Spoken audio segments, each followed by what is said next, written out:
Welcome to Investors Guide. You're watching ET Now.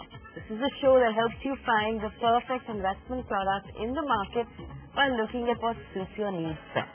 Our show today is dedicated to those of you who have never made a mutual fund investment before, and you're going to start out now. Irrespective of your age, you will get no judgment from us on this show. If you don't have the right exposure to equity, your portfolio is incomplete, and you should start today. Over the next half hour, we'll address every age group and take you through your first steps into the investment world. So is your pen and paper ready? Let's get started. The first thing you should write down is my email ID. It's at the bottom of your screen. Write it down and send me an email if you don't have a portfolio yet. Over the next half hour, we'll start by telling you how to invest your first salary and use the money to buy a fancy car. If you have young children at home and you still don't have an investment portfolio, we're here to help you. That's coming up later on the show. And finally, 10 years away from retirement, is it too late to start investing? Find out later on the show. Let me bring in Dhirendra Kumar, the CEO of Value Research, who joins us on this show every week to help us with our investments. Dhirendra, thank you so much for making the time to join us on Investors Guide. Now, we know from a lot of the emails that we get that first-time investors are people who've just started working, who want to put their first salaries to good use. Now, 22-year-old Dhruv Bakshi is still an intern, which means he hasn't officially made his first salary. He's working on a stipend right now, but he wants to start investing. Let's take a look.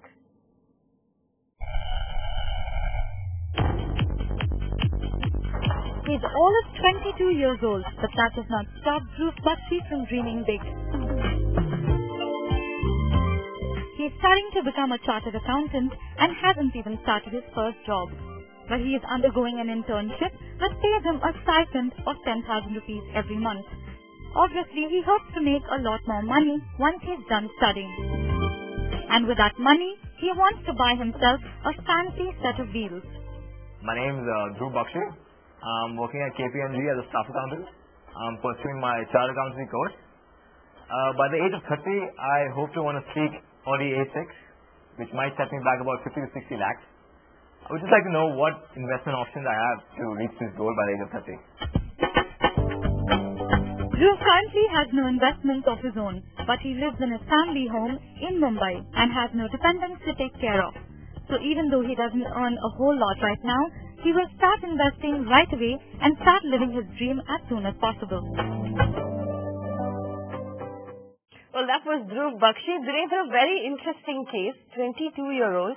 He seems to have all of his basics taken care of. He has a home that he lives in. A lot of his expenses are taken care of.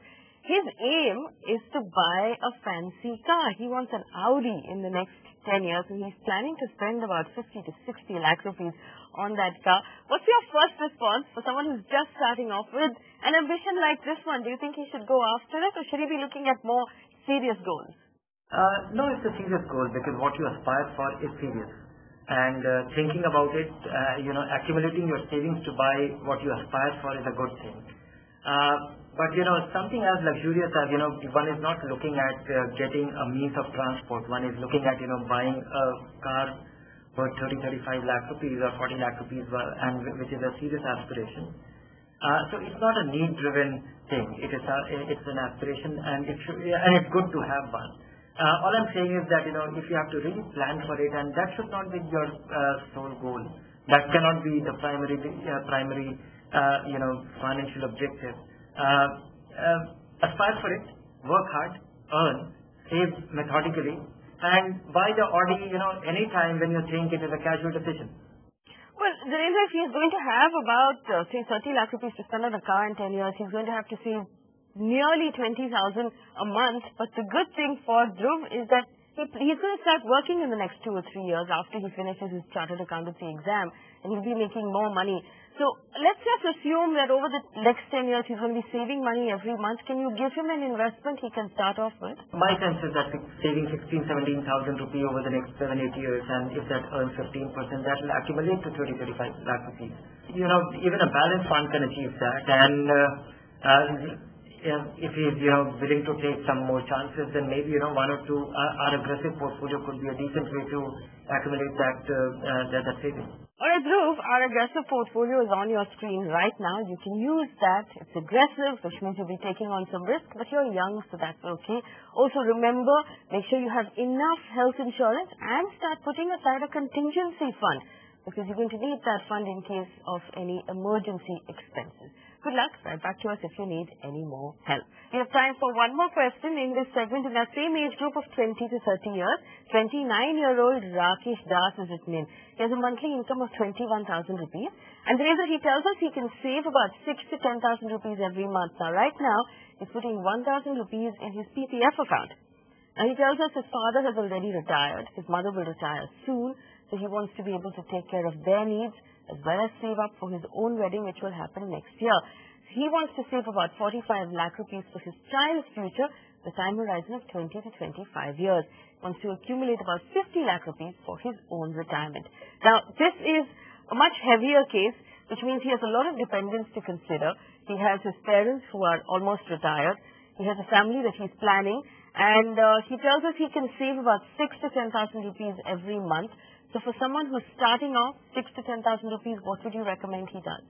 Given his dependents, there should be adequate health cover and maybe a family floater plan and a slightly liberal one. One should not be conservative in one's assessment. Otherwise, and the key advantage of this plan will be that his investment plan will not get derailed. That will effectively, this insurance will be a health insurance plus the insurance for his investment plan. Given his time frame, if that is taken care of, his emergency fund is in place, then he should certainly, given the time is on his side, he should well consider a stable growth portfolio or, a growth portfolio. Given his income and his dependence on that income, his risk tolerance, his tolerance for high volatility may not be as high, may not be very high. Alright, that's on your screen right now. For those of you who are just starting off, the emergency fund that Virendra was mentioning, so basically what we want you to do is to calculate your expenses every month and put 3 months worth of those expenses in a separate bank account, just in case in this economy you lose your job or the money doesn't come in on a particular month. You don't need to panic. That's your emergency fund. That's something you have to do when you're starting off.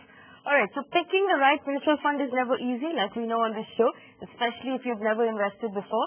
To simplify matters for you, all mutual funds will now be color-coded to indicate their risk levels. Take a look.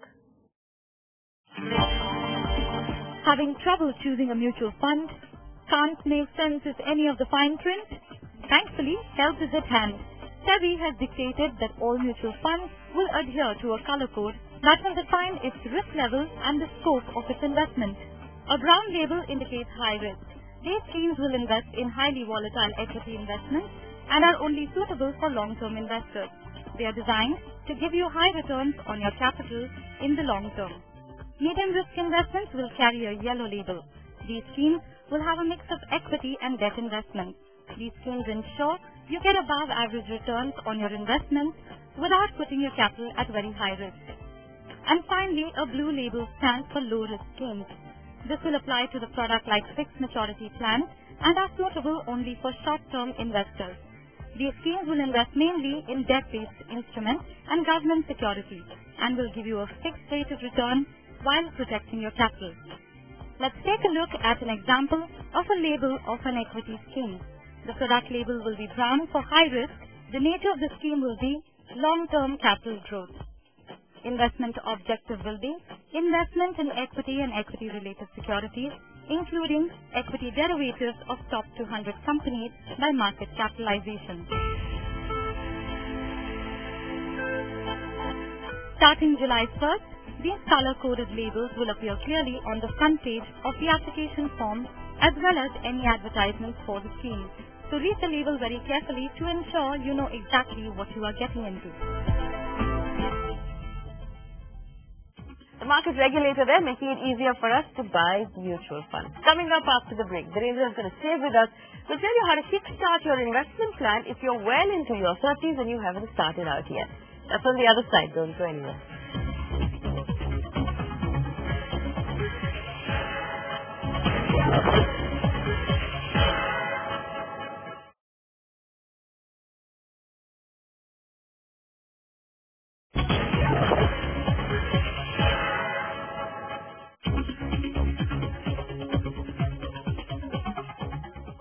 welcome back. You're watching Investor's Guide in ET Now. Thank you for staying with us.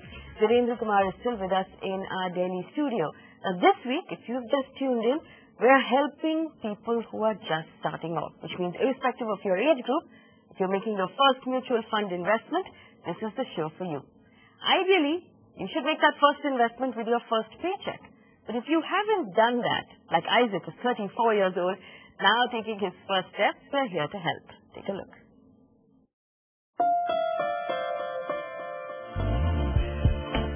Starting your own family can really teach you all you need to know about being responsible. 34-year-old Isaac has a 6-month-old baby girl, and suddenly the lack of financial investment has started to pinch him. So he's decided to start setting aside 10,000 rupees every month so he can provide for her secure future.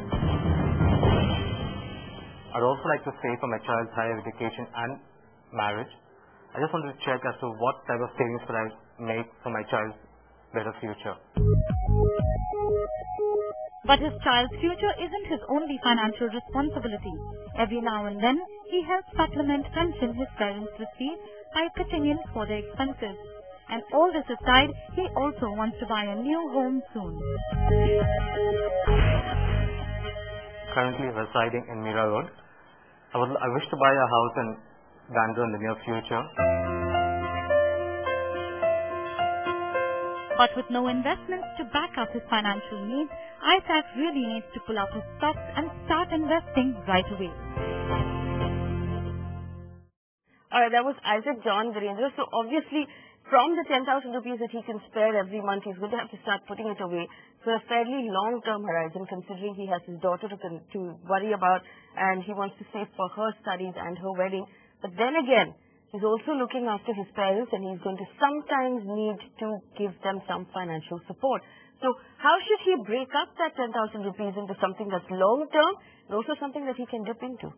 One is that if he still has a window of a Section 80C investment, which is not completed, if his EPS is not enough, if he's not hitting that 1 lakh rupee ceiling, then he should certainly consider that particular part which he is not able to achieve should be invested in a tax saving fund.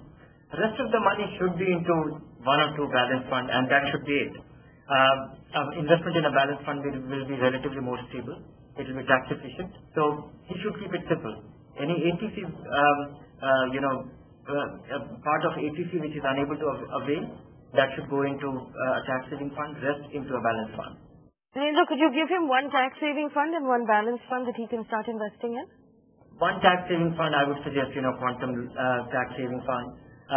Everything is being equal, it's the lowest cost, so it should have an advantage over the long term. And any fund from our, stable growth portfolio, he can just pick one of the 4 balance fund recommended in this portfolio. Alright, so that's on your screen right now. I said someone from our team will also get in touch with you. And I'm going to keep repeating this on the show, and I can't repeat it enough. Health insurance, especially when you have retired parents depending on you. A health emergency can completely throw your plan off track. You need to make sure your parents and your young family are covered by health insurance. Right back to us if you need any more help. Next case writing in, Naveen is written in. He's 30 years old, monthly income of 16,000 rupees. He wants to start investing 4,000 rupees in mutual funds every month to build a corpus of 5 lakh rupees in 5 years. He wants to know which mutual funds will do that for him. Virendra, 4,000 rupees every month for 5 years is about 2.5 lakh rupees. He wants that money to double. Is that at all possible? Is there a fund that can do that for him? Yes, that is eminently possible, and even in a bank recurring deposit, the money may not double, but it can get pretty close. Given where the market is, it might be very difficult for him to invest with discipline through these times. But I think in times like this, when you invest with diligence, you are more likely to achieve that. But I would suggest him to achieve it in a little more conservative way. Instead of doubling, if he is able to if his money is little less than double, that should still be okay. For that, I would suggest not even a balanced fund, not a debt-oriented hybrid fund with about 70% into fixed income, 30% into equity, and that should do the job. And from that standpoint, choosing one of the more aggressive MIPs will be a suited investment. So, Dhirendra, within the MIP universe, could you give him a couple of names that he can use right now? If I have to choose some, I would say HDFC long-term, MIP long-term, or the Magnum MIP and Tata MIP. Alright, Naveen, the two funds are on your list right now. You can jot those down and reach us if you have any more questions. Remember, it's important to start today to take advantage of the time that you have on your hands.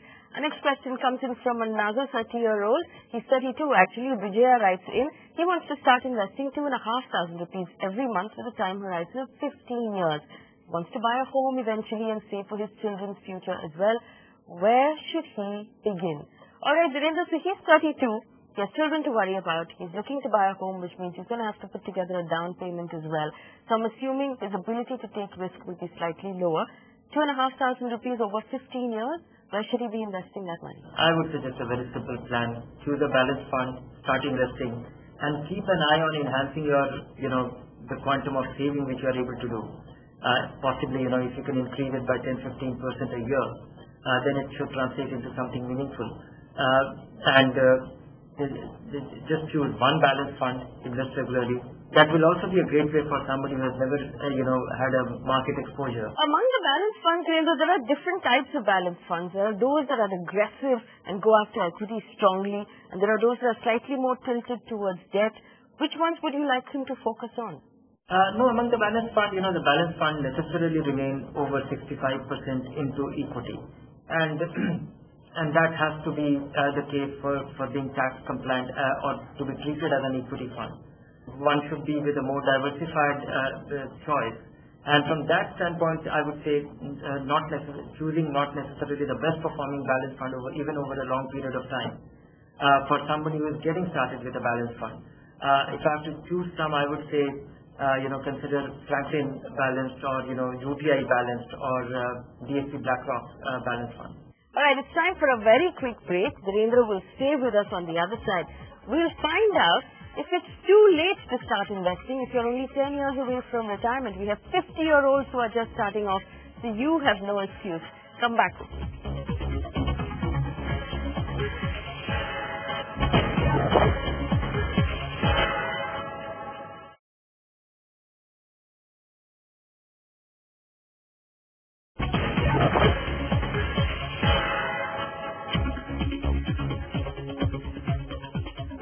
Welcome back. You're watching Investors Guide on ET Now. Thank you for staying with us. Dhirendra Kumar is with us in our Delhi studio. We're helping those of you who are investing in mutual funds for the first time. Now, we talked about people in their 20s and in their 30s, but there are a few people in their 40s who have never invested before. If you've shied away from investing your money, there's nothing to worry about. We can start today. Just like Satish. Take a look.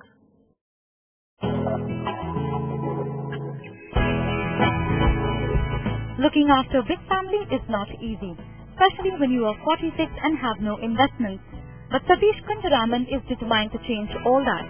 Not only is he keen to start making equity investments to provide for his family, but he also hopes it will allow him to indulge in his entrepreneurial plans. I have a dream to have a resort and a nice house by the age of 60.